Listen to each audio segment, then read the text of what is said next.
Porque eu já vou pensando que a contratação, pessoa jurídica, direito público, seletista, pô, é a Justiça do Trabalho. Só que não é a Justiça do Trabalho. Como assim, Rafa? É a Justiça Comum.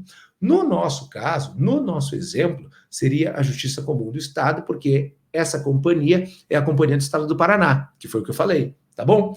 Então, não pode ser a Justiça Comum Federal, seria a Justiça Comum Estadual. E não pode ser a Justiça do Trabalho. Por quê? Pelo simples seguinte, nós estamos aqui na fase pré-contratual, porque nós ainda estamos discutindo o certame público.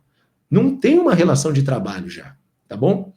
Então, quais normas prevalecem aqui? São as normas de caráter público. Por quê?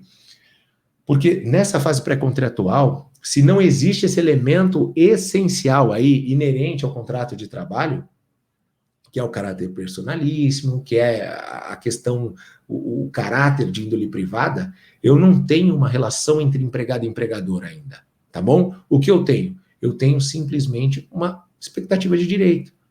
Porque mesmo quando termina o certame público, dependendo da situação, se ocorrer uma hipótese excepcional de queda, de arrecadação, coisa nesse sentido, a gente tem essa problemática de contratação, estourou o limite, enfim, entrou naquele regramento da Lei de Responsabilidade Fiscal que impede a contratação, percebe? A gente pode ter sim esse imbróglio, tá? Enfim, o que eu quero dizer aqui, resumindo, em palavras simples, como concurso público, ele é um processo administrativo determinado pela Constituição, artigo 37, inciso 2, mas que ele visa, sim, a admissão do empregado público e, portanto, ele se encontra numa fase pré-contratação, tá?